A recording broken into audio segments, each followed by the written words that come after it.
Welcome to next session of the subject of signals and system, wherein we are discussing about the manner in which the two-dimensional signals are conveniently represented so that computations are quite simple and all kinds of mathematical operations which we know, that is especially addition, multiplication, indexing, differentiation and integration, can be very easily performed without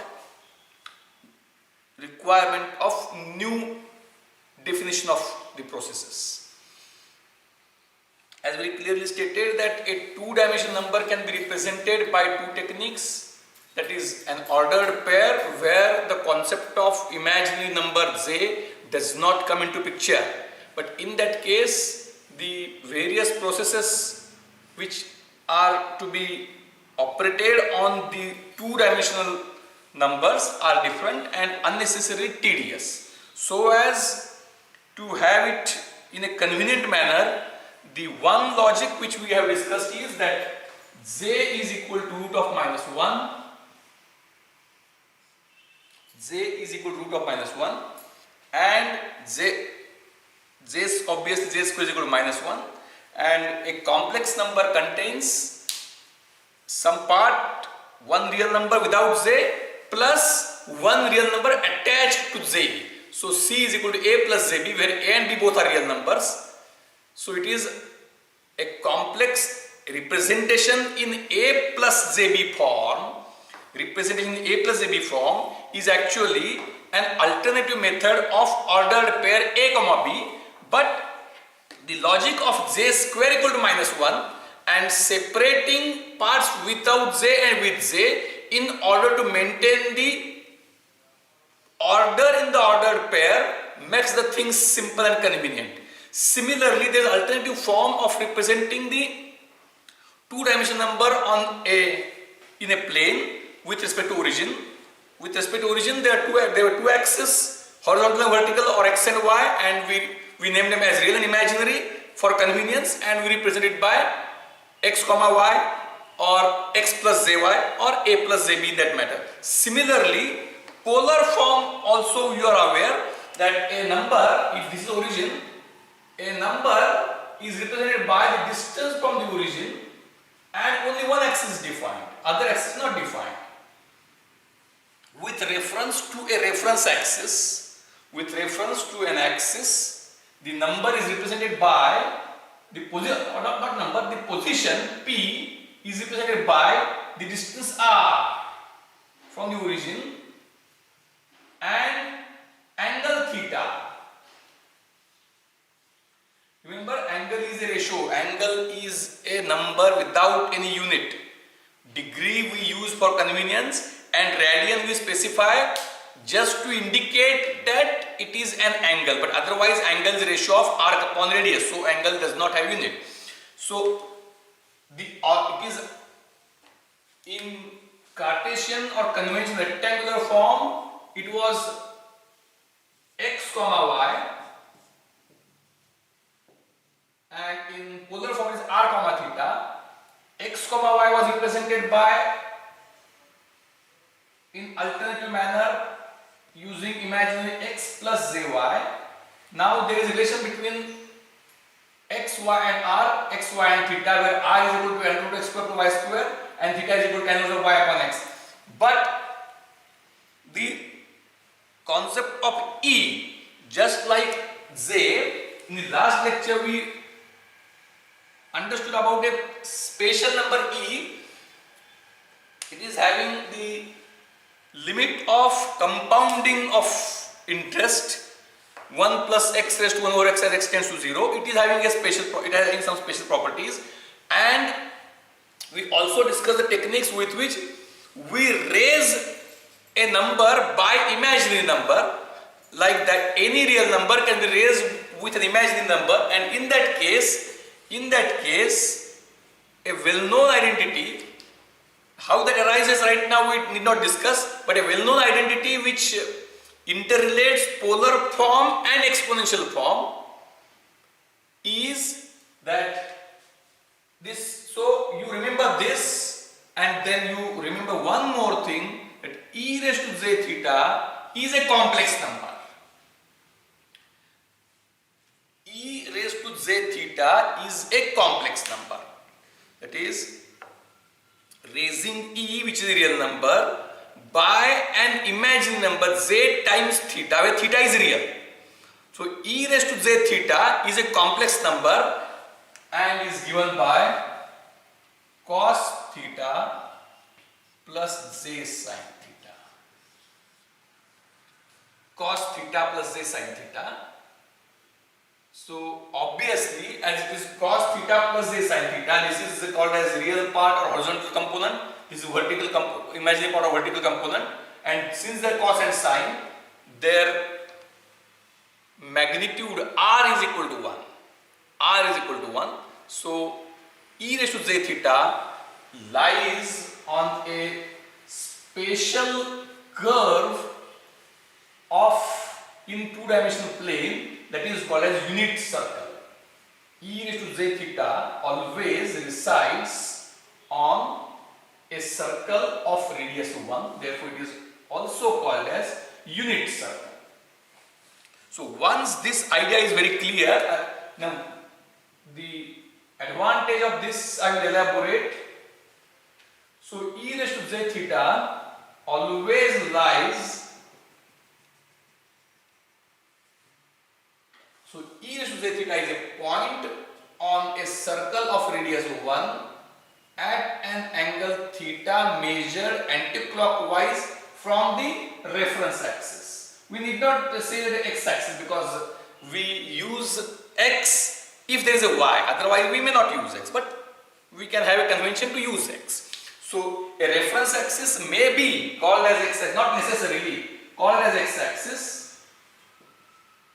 So e raised to j theta lies on unit circle at an angle theta measured in anticlockwise manner from the reference axis. So it is e raised to j theta. It is e raised to j theta. Now, what is important is that a plus jb or x plus jy and e raised to j theta, and suppose if you want somewhere else, if you want this, then this can be, this angle is say phi and this distance is r. So this would be r e raised to j phi. So using e raised to j theta, using polar form, you can represent r and theta. So a point at an angle theta is represented by e raised to j theta and it is lying on unit circle. So a point which is at an angle theta but not on unit circle is a scaled version of, means this is r e raised to j phi and this is e raised to j phi. So, and this is angle phi. So any point which is not on unit circle, which is at any arbitrary point in 2D plane, is represented by its corresponding point in the same angle on unit circle represented by e raised to j theta and scale r times. So this kind of exponential definition makes all computations simpler. All computations simpler. So once you know, remember this, you must remember in an embossed manner. J square is equal to -1 and e raised to j theta is cos theta plus j sin theta, and whenever we say that a number in this subject specifically, unless otherwise we specify it to be a real number, it is assumed to be a complex number. It is assumed to be a two-dimensional number, or I will restate. Whenever I say number, it is always a two-dimensional number. If it is not, I will specify it separately as one-dimensional number. So it is new, what we can say, paradigm or new terminology, new convention in which we are moving. Till now, number, whenever we were getting a real number idea, what is a real number? A real number, let us say some temperature, some pressure, some mass, some time, some length. So when concept of length was there, it was just distance from origin, and we were assuming that we are moving only on one axis. So it was one dimensional. So now whenever we were having a concept of number, it was a one dimensionality. Whereas now, whenever we say number, it is always a position in 2D plane. Let us restrict to 2D. 3D and multiple dimensions is very complex. We need not enter into that. Or very complicated, because the word complex would be meant differently in this context. So a number means a two-dimensional number. Once this is perfectly known by you, everything else in this subject becomes much simpler. I hope that the idea is quite clear. Then, what is important, what is the advantage of this? I will explain. E raised to z theta like. So, now what the theta, so what we are discussing, just like in conventional, say, sinusoid waveform, means we have discussed the signal. Say you have studied simple harmonic motion in 11-12. That time simple harmonic motion is signal, where you had studied that its position x, xt is equal to some fixed value a cos omega t. Means, suppose if we are having an oscillating point somehow, oscillating need not be like this at all. This is, when you say this, you are assuming the horizontal axis to be used as time axis. Otherwise, when we talk of I will take yt, because we normally take it on horizontal axis, vertical axis. So in that case, not necessarily, there may be some confusion, because sometimes we say x-axis is real axis. Let it be as it is, it doesn't matter actually. So whenever I have a point xt, when represented by a cos omega t, it will move from here, at t equals it is here, it will move in this direction, in a sinusoidal manner. When it is sinusoidal manner, its speed is fast when it is away towards the peak, its speed is slow when it is near the origin. So it is oscillating. So once it is oscillating, an oscillating point on horizontal axis, a sin omega t is there, where a is the maximum length and omega is the rate at which it is moving, 2 pi f. A 2 cos 2 pi ft, a cos 2 pi ft.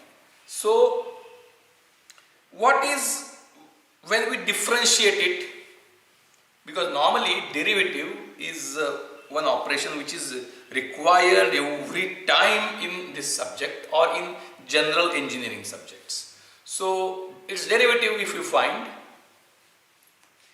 its derivative is the a cos omega t is the position, xt equal to a cos omega t is the variable or the signal.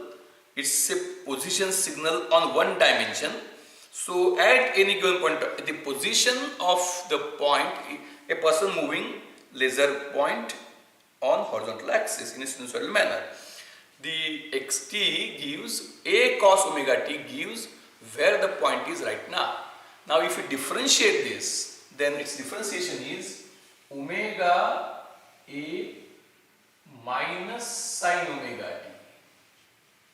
So what does it tell? when it is moving on a horizontal axis, if you can prepare an animation, and in that animation you will come to know,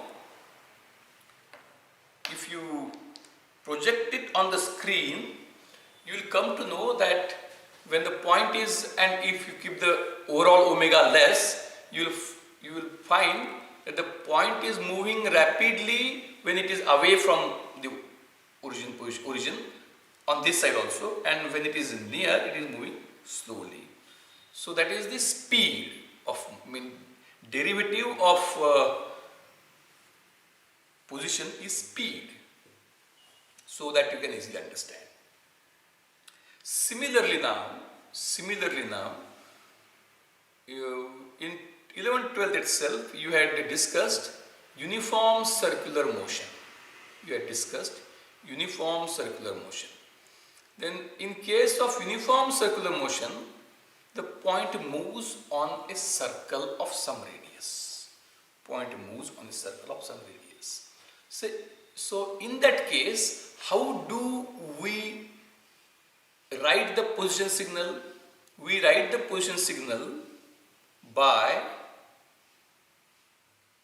I am just telling you how uniform circular motion can be effectively represented by exponential representation.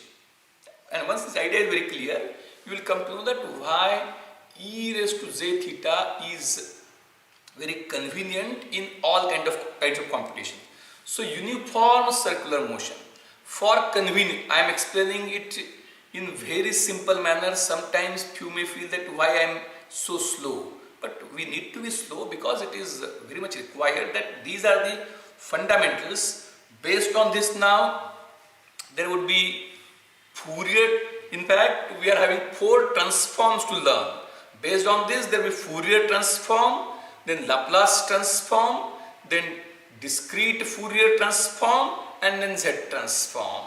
So for all these things and for all other contents in the syllabus, understanding of this thing is very important. So till now our signal was given by, at any given time, the signal is represented by a single real number, how much away it is from origin.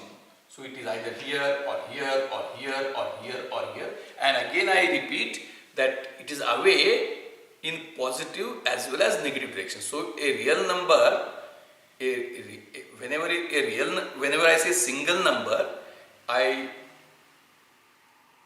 specifically make it clear that a single number means a value and a sign.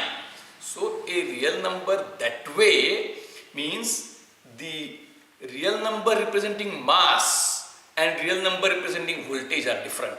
The real number representing mass is always positive because there is no concept of negative mass. But there is a concept of negative voltage, there is a concept of negative position because it is on the other side as well. So whenever I say real number, it includes plus and minus. So it was there, but when I permit now that, so the signals which we have discussed, we have defined them using some formula. These are called as deterministic signals, means you know what is a deterministic signal. In fact, actually we will discuss it in the types of signal. What is a deterministic signal? A deterministic signal is that signal whose value at any given point of time is represented by some formula. It is represented by some formula. It is deterministic signal. Now we proceed further. Instead of one-dimensional signal, if the signal includes the, what is a signal? Position of a moving point in a 2D plane. Position of a moving point in 2D plane. If we take this as signal, and for simplicity, for convenience, we say that it is a point moving on unit circle, just for time being, for convenience. A uniform circular motion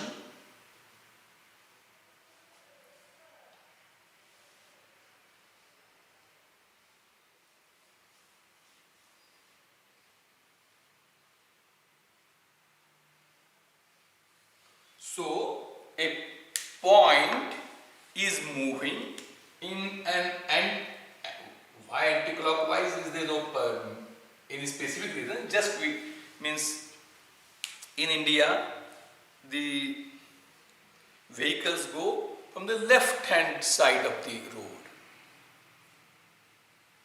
and in US they go from the right hand side. That is some convention like that. We say anti-clockwise. It can be clockwise also. We are just taking one example. Say a point moving on a circle of radius 1. This is unit 1. This is 1.10. This is 0.01. This is -10. And this is 0.0 -1. So a point moving on a circle of radius 1 uniformly means what I can say, that how I can represent that. It is, if now the position cannot be represented by a single number. Position requires to have two numbers, either x comma y. If it is x comma y, then what? If it is r comma theta, then what? Now it is moving with a constant angular speed.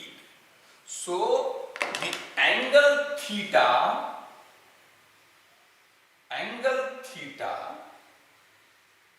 is changing at a fixed rate, and it is moving everything almost in our discussion, unless otherwise we specify.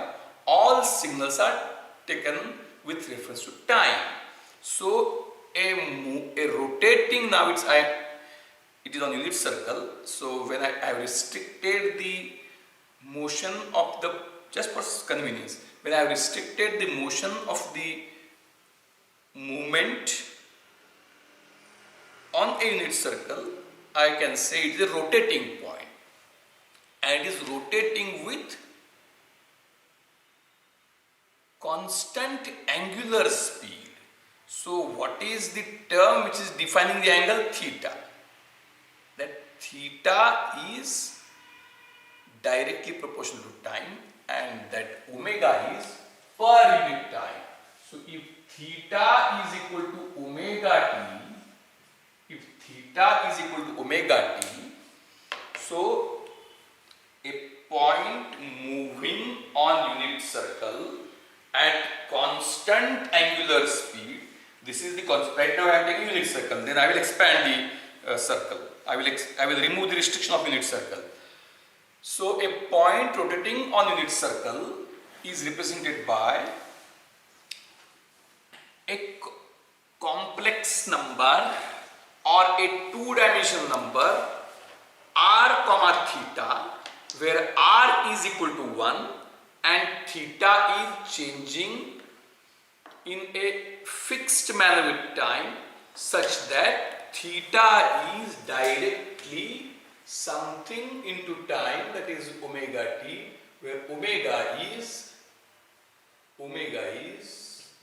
d theta by dt. So omega, therefore it is called as angular speed, or sometimes it is also called as angular frequency. Both are the terms used interchangeably.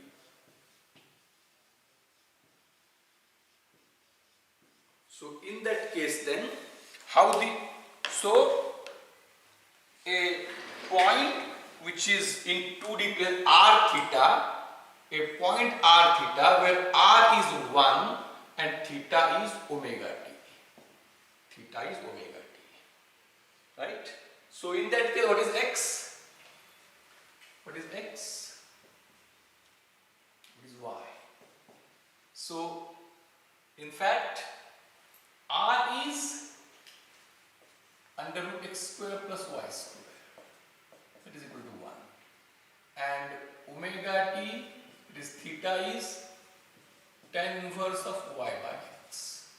So y by x. So to or that is this is from x and y you find r and theta. Is theta equal to means omega t. And from r and theta how can you can find y? From r and theta x is horizontal component r cos theta and y is r sin theta. Theta is omega t.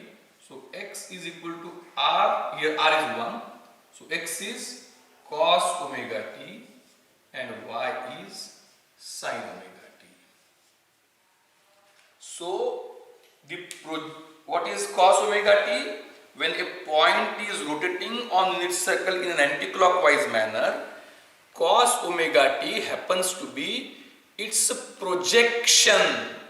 Cos omega t happens to be its projection on horizontal axis or x-axis or real axis. And sin omega t happens to be its projection on vertical axis, y-axis or imaginary axis.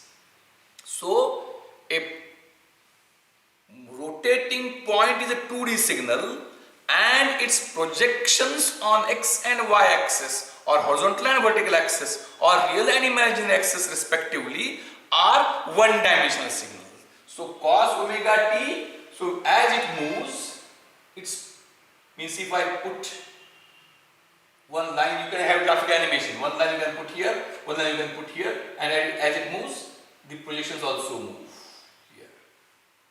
So, projection of 2D signal are 1D signals. So, a 2D signal is an ordered combination of two 1D signals. So, cos omega t and sin omega t together. Cos, so what is our total signal? So, it is point P. So, Pt, what is Pt? Position as a function of time is ordered pair cos omega t sin omega t when it is moving on a circle of radius r. So radius 1, and if it is moving on a circle of radius r, only thing is that everything remains same and we add this. So in that case it is a point moving on a circle of radius r, and then the effective way the rotational movement is expressed by simple logic theta, a position P, R is 1 here, and theta is represented by theta equal to omega t, and this point which is R cos omega t comma R sin omega t, or R right now we can add later, cos omega t comma sin omega t is alternatively represented by using J for convenience. So an ordered introduction of J simplifies the treatment of ordered pairs in mathematical computation. So it is cos omega t plus J sin omega t. Cos omega t plus J sin omega t, and that is actually e raised to j omega t. So Pt, that is Pt is a signal. Pt is a signal which is equal to e raised to j omega t in this case. It is a point moving on, this is 1. I have added.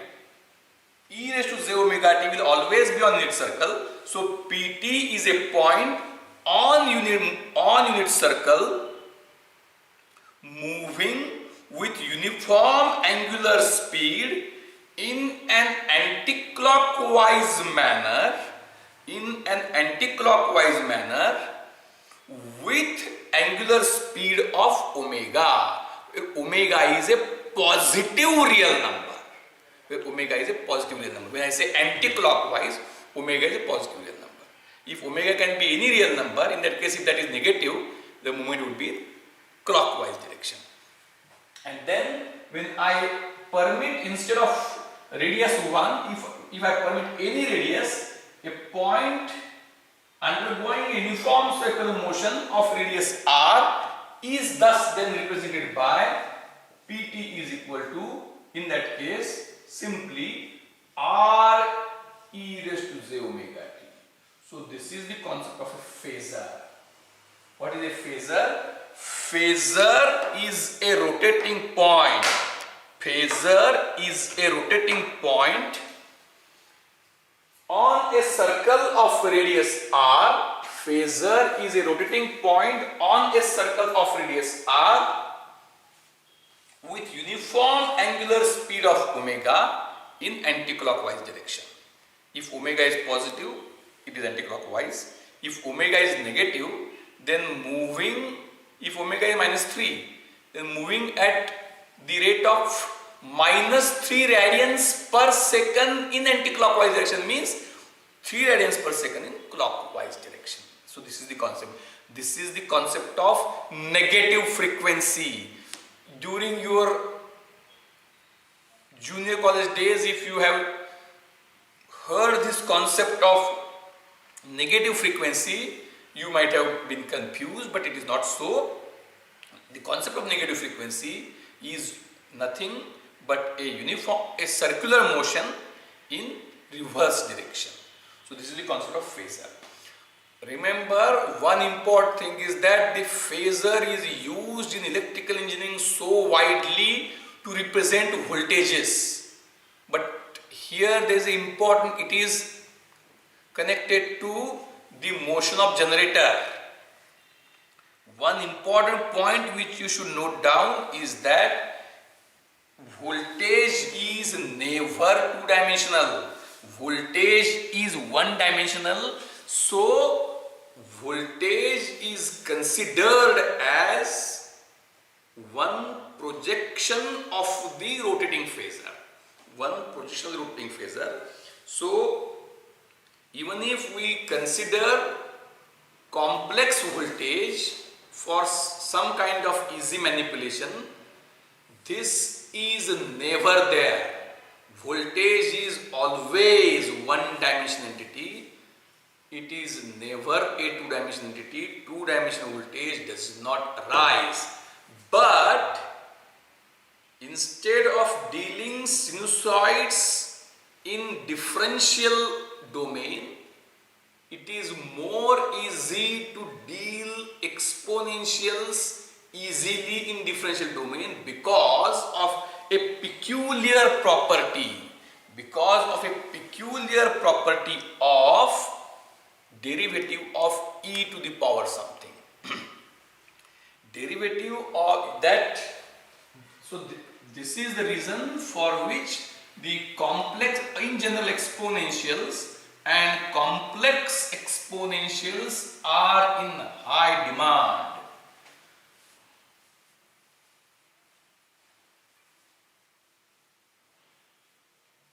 What is important is, suppose that there is a very interesting theme. Suppose if I have a function where x is equal to e raised to t. What is dx by dt? It is e raised to t itself. So e raised to t is the unique function. E raised to t is the unique function for which derivative is same as function, or it is defined as that function for which f dash x equal to fx. F dash x is equal to fx. So derivative is same thing. And then we move further. If x is somewhat ahead, e raised to kt, where k is some constant. What kind of constant? We will discuss that wrong. Then dx by dt is k into e raised to x. K into e raised to kt, where now here is a magic of exponentiation. Dx by dt is equal to k into x. So when the signal is of exponential type, when the signal is of exponential type, in that case its derivative is a scaling operation. So for exponential signals, derivative operation is a scaling operation, and thus it becomes very easy to handle. Therefore,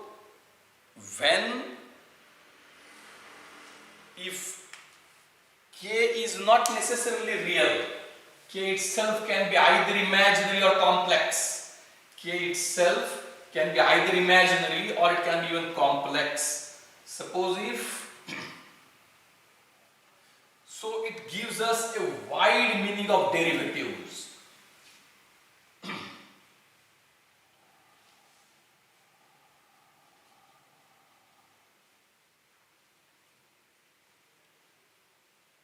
When you have learned uniform circular motion last year, there is a difference. A linear motion of constant speed, a uniform linear motion. What is the derivative? It's 0. Derivative of, not derivative, acceleration. So, if there is uniform linear motion, then there is no acceleration. Acceleration is 0 and derivative is constant. Whereas, when there is a uniform linear motion, derivative is constant, its derivative is constant, and its derivative, that is speed, is constant, and its derivative, that is acceleration, is 0. We can say velocity and acceleration. Whereas then when there is a uniform circular motion, you will have the concept of derivative in a different manner. What is the concept of derivative when you go for two-dimensional? It goes to vector logic. Where the derivative is all, in case of conventional thing, when the things were restricted to real variable, when x was a function of time restricted to real variable, in that case derivative of a real function is also a real function, and it is also a single number, either positive or negative. So in that case, when I move on a line,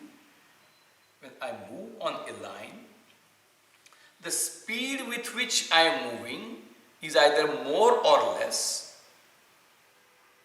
and it is having a direction but in restricted sense, either positive or negative.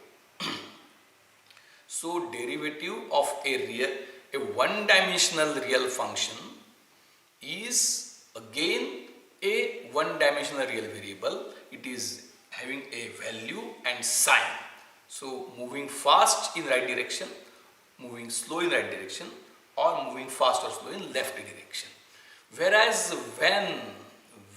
so I think that the concept, this is most important. How do you realize that? We again take an example of a mischievous student. A mischievous student in a class, thanks to the scenario that it is a non-one-to-one class, face-to-face class, a student playing mischief and moving, having a laser gun and moving it. So a red spot is moving on this. Right, a red spot is moving on the screen. So what is the signal? That is the position of the point in 2D plane is the signal, that is the position. What is derivative of position? That is velocity. Now, how do you define the concept of derivative? How do you define the concept of derivative. It is not so easy. You have learned partial derivatives in some different context. Now tell me, what is the signal? Let us restrict our discussion to this simple theme now. A moving point on the whiteboard, which is result of a student playing mischief, is the signal. What is its derivative? How do you define the derivative? How do you define the derivative? So it is quite interesting. Now I will explain it in very minute details so that you get the concept of derivative of two-dimensional signal. It's really a very interesting concept itself. Those who are aware of it, for them it is nothing. Those who are not aware of it but are confident of defining it should put the video in pause condition, think on their own. After the thinking is over, they can resume the video and verify the correctness of their thinking. Those who think that they can come up with the answer should pause the video. If they find that no, I am stuck up, then they can resume the video. Now, how a two-dimensional signal is defined? A two-dimensional signal, PT, is defined, a position in 2D plane is defined as ordered pair. That whenever there is a position, it will have horizontal component and vertical component. So I can say it is xt comma yt. It is xt comma yt. It is an ordered pair. It is an ordered pair. So what is derivative? Derivative is, we go by first principle. Whenever we are stuck up in calculus, whenever you are stuck up, you always go with the concept of first principle. So what is position after some time delta t? X plus h, like p of t plus delta t will be, there will be some change in position, there will be some different x and some different.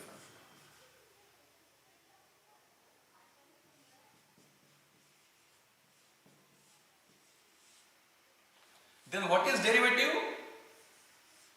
What is d by dt of pt? It would be p t plus delta t minus pt upon delta t, and of course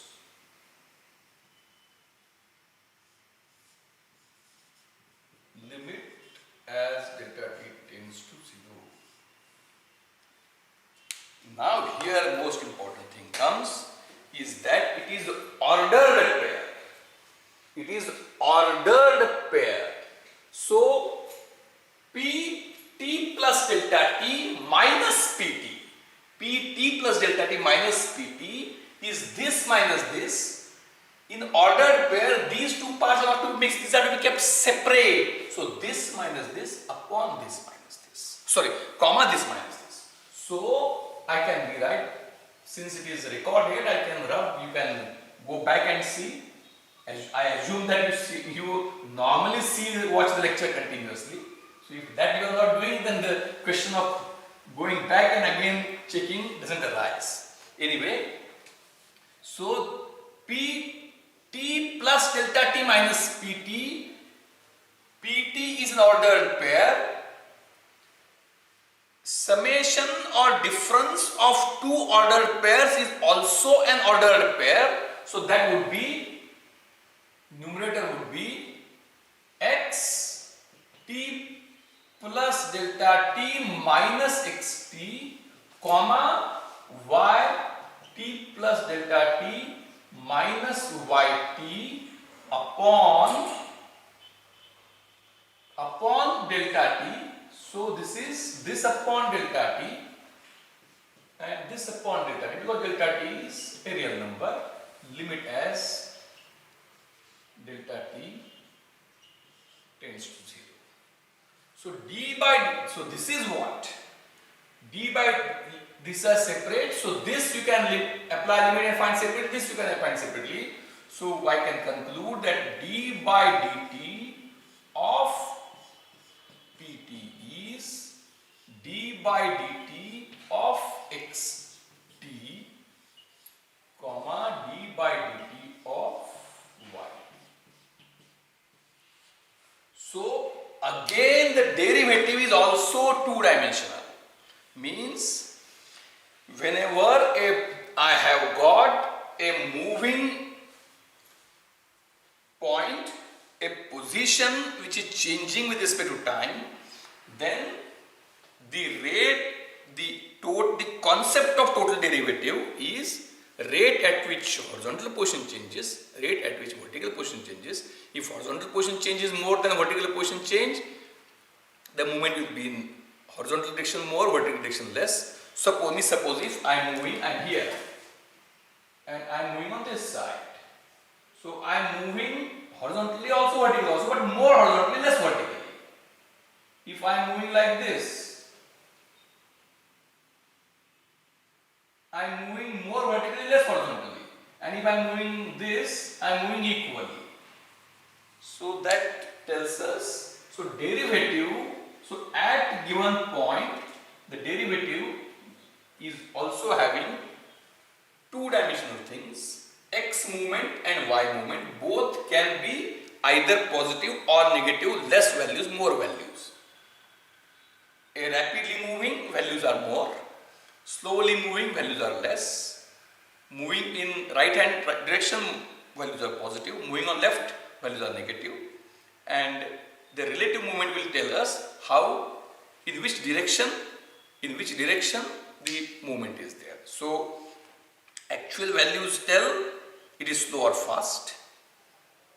The direction plus or minus tell left or right, up or down, and their relative, that is, in fact, this derivative d by dt of yt upon d by dt of xt, that will, the relative values will tell in which direction it is moving. If both are equal, you are moving in this direction. If x is 0, you are moving vertically. If y is 0, you are moving horizontally. If one is more, one is less, you are moving, means 0 horizontal derivative, you are on vertical movement. 0 vertical derivative, you are on horizontal movement. And depending upon that, how they are related, the movement direction is right from vertical to horizontal. So I hope this concept is very clear. Then this is automatically given. Very interesting thing is how that j and e raised to something makes it simpler. That suppose I have a point rotating, so pt, as we discussed, pt is equal to cos, pt is equal to a point moving on its circle e raised to j omega t. pt is e raised to j omega t. What is e raised to j omega t? E raised to j omega t is a point rotating on unit circle at an angular frequency, angular speed of omega in anti-clockwise manner. What is the derivative? What is dp by dt? d by dt of pt? d by dt of pt is j omega e raised to j omega t. J, it's very interesting now. It's very interesting. that I will explain very appropriately to you now. It is j omega e raised to j omega t. So this omega is all right. This omega is all right. It is like r. So this is a two-dimensional number with horizontal position, vertical position. Its derivative is also a two-dimensional number. Difference is, listen very carefully. I hope that you have to understand it so clearly that even if you are awakened forcefully and asked, you must be able to answer the question. Pt is a point rotating on unit circle with an angular speed of omega. Then its derivative is also a point rotating on some circle of radius omega. But what about z? So till now it's very clear. Till now I introduced to you the concept of point e raised to j omega t is what? It is cos omega t plus j sin omega t. Right. Then when I said it is, I multiplied by r, it was a circle, it was a plus j r sin omega t. So r cos omega t and r sin omega t. So it is a point moving on a circle of radius r. But now just to keep this separate, now the omega will deal differently. I simply ask a further important question. What would its I give it as some kind of thinking exercise, and which you can think in the inter-session time and come up for the next time. What would be j e raised to j omega t? What would be j e raised to j omega t? So it would be j cos omega t plus j sin omega t. So this would be j cos omega t minus sin omega t.